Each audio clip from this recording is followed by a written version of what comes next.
गोजोन्थों रायजो राजाफोर नोंथांमोननि थाखाय आङो फुराना भिडिअ क्लिप लाबोनो सानदों। आं सानो बियो जोंनि बर' रायजो राजानि थाखाय बियो जोबोद इम्परटेन्ट आरो मोनथिनो गोनां। बिराद गोदोनिफ्रायनो गासै उडिया सल बिजेननायनिफ्रायनो लोगो मोनबोनाय जोंनि बिटिआर जेब्ला मोनबोजेनो बे समावनो जोंनि सासे मोस्ट सिनियर आयंनि बाथ्राखौहाय नोंथांमोननि गेजेरावहाय लाबोनो सानबाय आङो। दिनैहाय बिथांमोनहा बेसेबा गिदिर उपेन्द्र ब्रह्मनि बड'फानि बाथ्राखौ लानानै दिनै गोबां मानसिफ्रा मिजिं दङमोन। बे गासैबो मिजिंफ्रा फैमाल खालामनायनि थाखाय प्रमद बर'नि सायावहाय दुखु मोननानै प्रमद बर'आ अरिजिनाल बर' नंगौना नङा गोबां मानसिफ्रा सन्देह जानाय आरो दासिमबो मानसिफ्रा सन्देह जायो। नोंथांमोननि थाखाय बे भिडिअखौनो लाबोनो थाखाय आङो दिनैहाय थाम-थिम जालायबाय।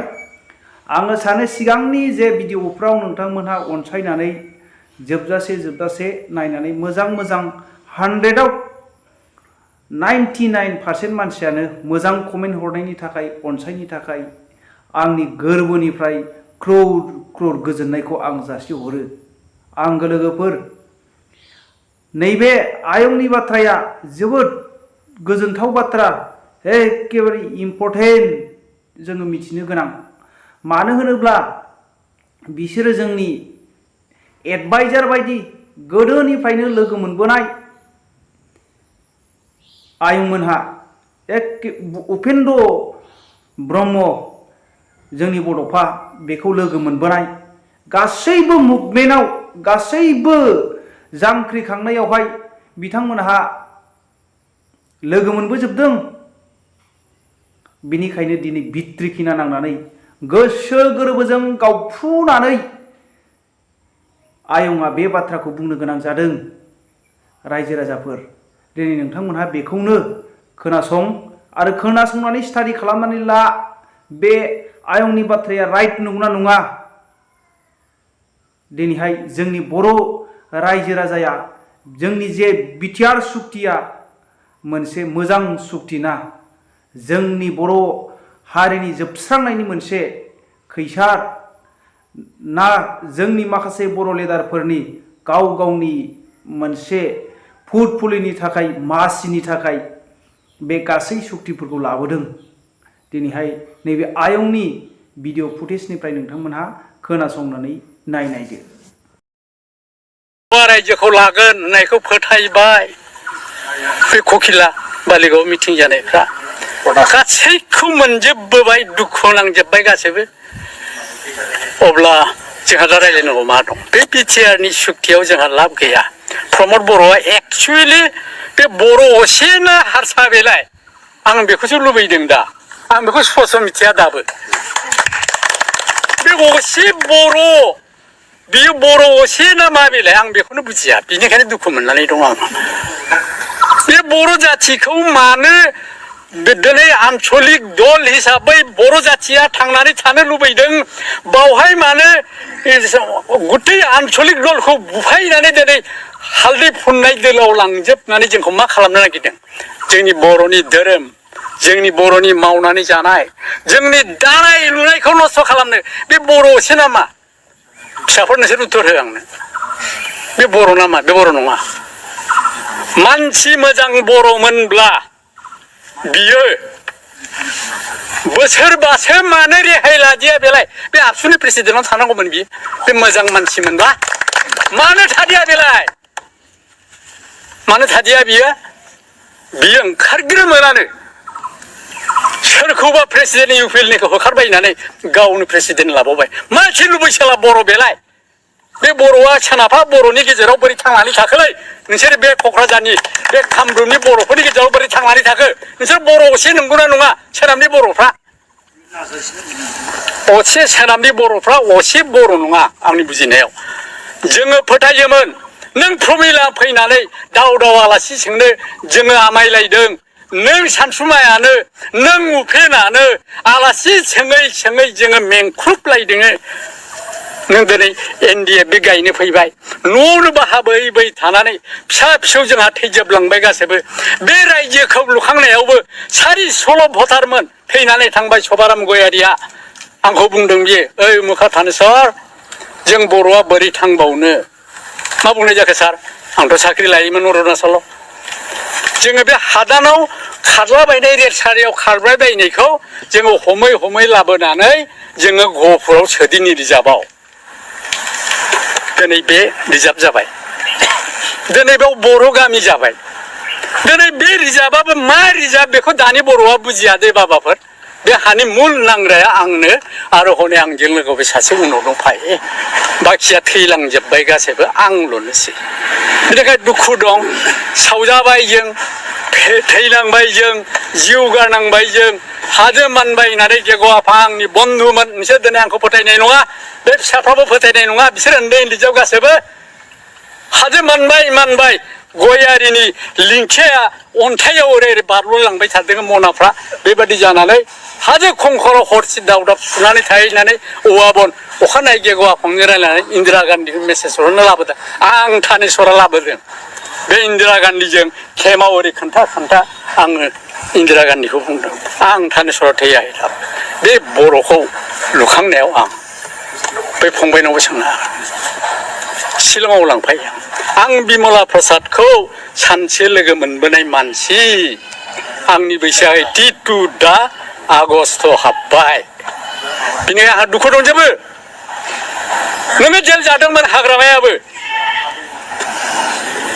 बेखौ जेलावनो थानेस्वरजों आंजों फरिखा होनो प्रमिला आदा लेखा नागिरना हैदोहाय नोंसोरो खैले मानसि आं नों सानसुमाजोंनो दाउला गेसेर जासे बर' जातिखौ बोरै लुखांनो रायलायग्रा मानसि आं नोङो सुक्ति खालामनानै लाबोबाय सानसुमाया प्रथम सुक्ति लाबोनानै लाबोबाय थांबाय आङो 10-12 जन सेंग्राफोर लानानै बेसरखानाव ओइदिनखालि खेवगोन आदायाबो थांफादोंमोन नामा खारन आङो चरन नार्जारि समाजजों उदय आसल बिबोनाय मानसि आं दुखु नांबाय उफिना एथ' सुन्दर बुंलांदोंमोन आसाम 50 दिनै बे 50खौ बर' जातिनि जे सिनस्रि बेखौ मानो दिनैहाय प्रमद बर'आ दानस'जोबखोब्रा माबादि बर' बेलाय मा बर' बियो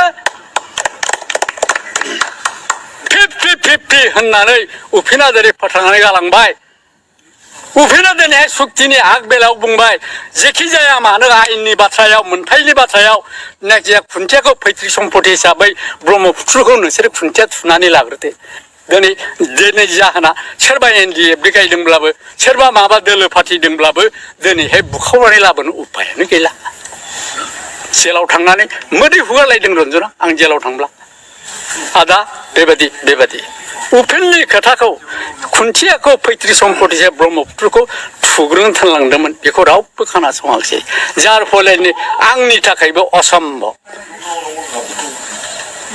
दाखालिबो थांनानै जेला बे गबोबाय जामिनाव फैबाय प्राइम मिनिस्टार फैखांनायनि सिगां बुंहैबाय रायजोआ मारै जाखो रायजोखौथ' आं बर'फोरनो जेबो होनो हायाखिसै आदा खुलुमबाय हनै आंनि साखि आं लांफादों खुलुमबाय आं जेबो बर'नो होनो हायाखिसै बिनिखायनो माला दोंसेबा आं दाबो गानाखै आदा होननानै बुंबाय एभ्रिथिंखौ जों दिल्लीयाव मा जादों Z to Z बोफ्लेनानै होजोब्बाय 2 घन्टासो हरनि 10टासिम रायलायदों न'आवनो थांनानै 7 तारिखआव प्राइम मिनिस्टार फैगोन बिनि सिगां अब्ला मोनब्रै दोलो जाबाय नोंनि हेडआव आगै नोङो मा खालामगोन बेखौ ज' खालामनो हायाबाथ' नोंहा निस्टार गैला नोंहाथ' दावहा नांफिननोथ' सिलाया गथायजोब्बाय नोंथ' दा मटर सालायनायावबो थाखा बिनो हालिया होमबा नों माजों मा खालामबावनो नोंलाय नों मानो सुक्ति खालामखो आंखौ रायलायनोनो सुबिदाखौनो दिल्लीयाव होखाहै आदा बिनिखायनो आं माला दोंसेबो दाबो गानाखै अब्ला खालामदो आगै नोंनि दोलोखौ मोनसे ज' खालामनो हागोन ना हाया आदा आं हागोन दिनै आङो गबिनजों रायलायजेनदों आदा ओइदिनखालि गबिनजों रायलायजेनदोंमोन अब्ला नोङो बे साब्रैखौ ज' खालामदो बिनिफ्रायनो थाखाबो गैला सिलायबो गैला नालाय बे दैदेनगासिनो दं जखन हाग्रामाया नों बेजोंनो बिदा फंबाय बायदि रायलायनानै स्टारिं कमिटि नोङो दाज्लायाखै जेन हाग्रामाखौ बुंनानै जोंनि बर'नि मोन्थायफोरखौ उनाव लाबोनायनि लामाखौ खेवफिननो हायो अनेक गोलाव साजेसन होनायखौ खिन्थु आं बेखौ नंखाय बुङा रन्जना बे बाथ्राखौ नाजावजोबदों आरो बे ज'बो खालामनो हादों ज' खालामनायखौ जेला नुबाय प्रमद बर'मोनहा सिब जानायनि खर'आ बेरगावबाय सालाफ्रा गिनानै खर'आनो बेरगावजोब्बाय बिसिना बिनिखाय सोहरबाय बिसोर जेलाव बे मोजां बर'बा हारसा जाथिजों मानो बमब्राय जानांगौ बिनि हिनजावानो मानो दाबो दख'ना गानाब्रा मानो सारि गानो